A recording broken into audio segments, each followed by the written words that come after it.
What's up, everybody? This is Jonathan Davis from Korn. You're watching Chaos TV.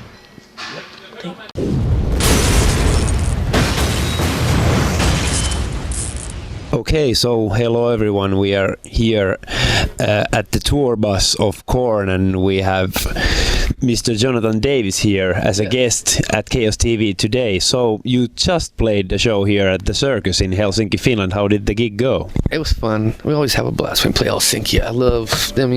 Fans everywhere in Europe are amazing. So it was a good time tonight. I like playing sometimes in smaller clubs like that. It's more intimate, and it seems a little bit more special. So I had a good night.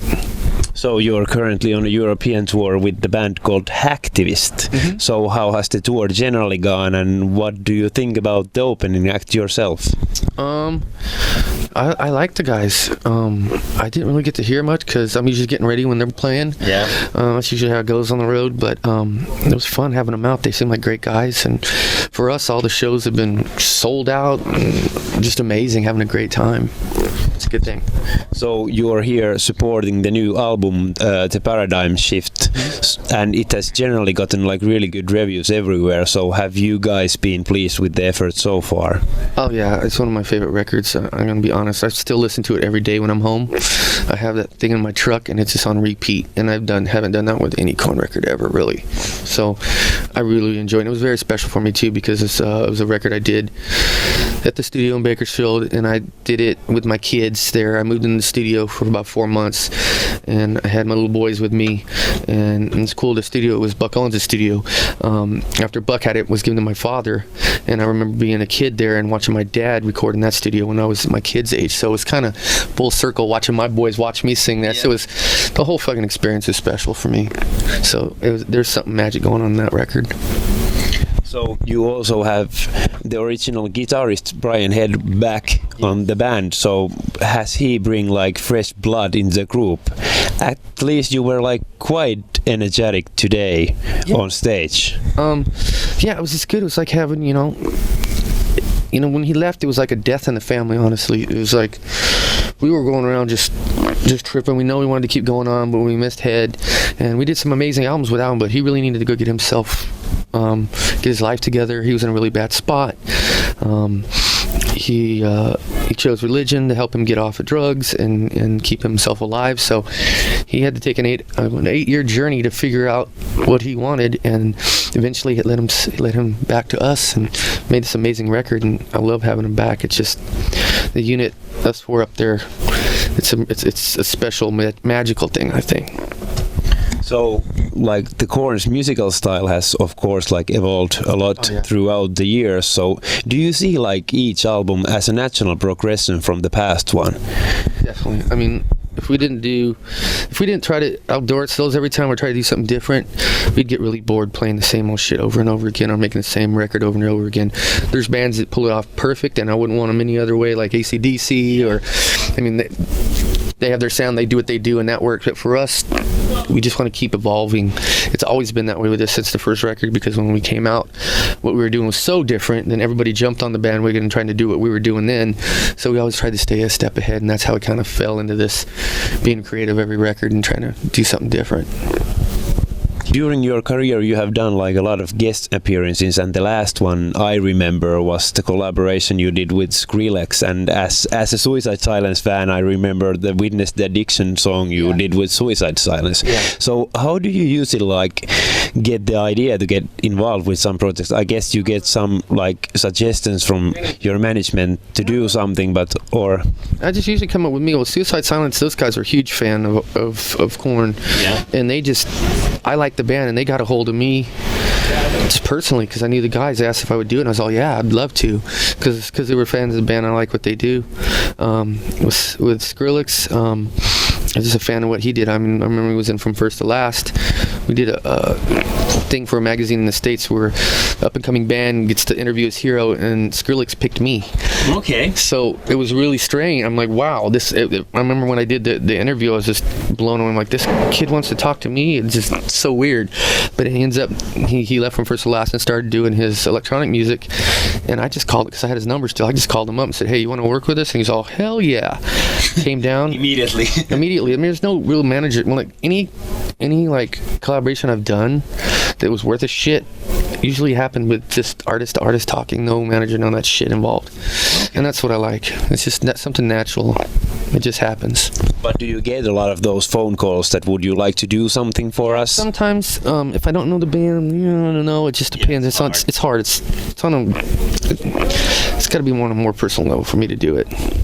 So the Suicide Silence songs is entitled "Witness the Addiction," and it tells a story about addiction. So was it like the lyrical content of the song that you wanted basically be part of, because I guess it relates somehow to your life, or no? That, but I just wanted to do it for those kids because they were so passionate, and I saw when like I'd go see them play and just look in their eyes, just being so happy that I was there, and I wanted to help them out, and I can't really decipher lyrics on that song, you know what I'm saying? So I just went and did what I did, and it came out great. And unfortunately, our boy passed away, but I was honored to be on it. Mitch was a good guy. So did you get like invited to the Mitch Looker's, basically that memorial DVD and that show? I didn't get to go. I'm always busy doing stuff. It just didn't work out. I wish I would have went. I mean, cool. I felt for everyone's family and all this stuff. It was very sad. So during your career you have had the chance to work with a lot of different musicians, of course, but are there still like some musicians left which you would like to work with in the future? Not really. I'm trying to think. I mean, it'd have to be some amazing, like a Jimmy Page or something like that. I mean, but I'm always down to do collaborations, but for me to want to go after it really hard, I mean, it would be something like that. Some old classic rock band. Something really special for you as well. Yeah, or not even just any rock band. I mean, like the thing I did with the Unplugged when I got to sing with Robert Smith and The Cure. Shit like that. It's amazing. I love doing stuff like that. So I'm down anytime for that kind of stuff. So the latest album from you got like nominated in the Golden Gods, and you also got nominated like on a personal level, also the band members. What does these like nominations mean to you personally? I mean, do you give any credit to them in general? No, I mean, it's just nice to be recognized. It's nice to win an award for something you do. I'm from the school. It's nice to get awards. I like it. Yeah. There's some artists that believe you can't give awards for art. It's all subjective, but yeah, I'm not one of those guys. I'm not trying to be the super hippie and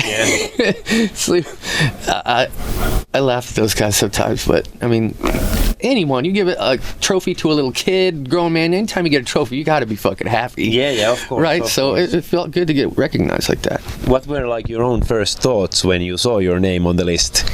I'm like, whatever. I've been nominated a lot of times. I've never once. I'm like, here you go again. Here we go again. Yeah, so one day it'll be cool, but it's cool to be nominated. And I mean, they're the only really metal magazine left in the United States.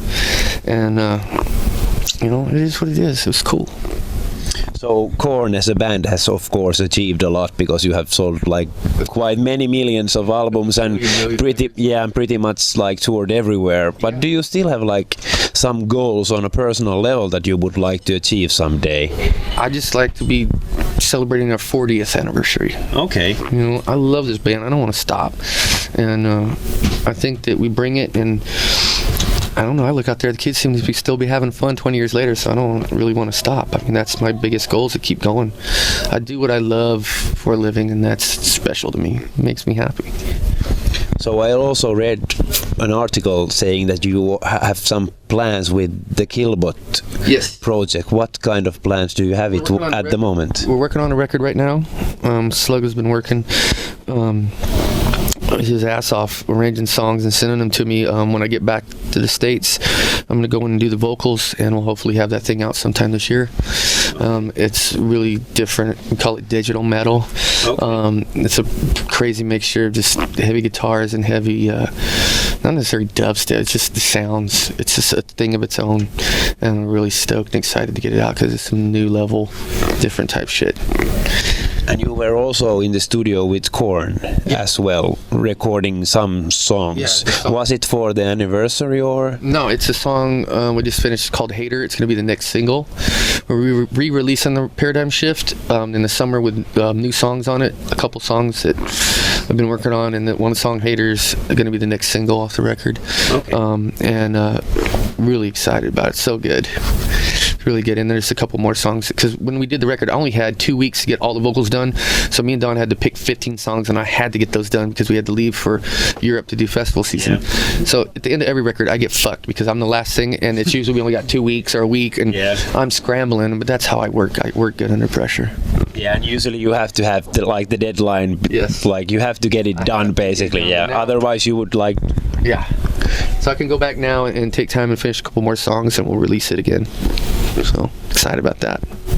Okay, so thank you very much for taking time off to do this interview with us, and good luck for the rest of the European tour. Thanks, man.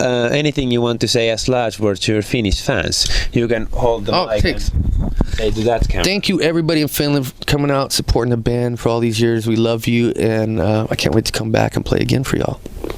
Thank you. You're welcome.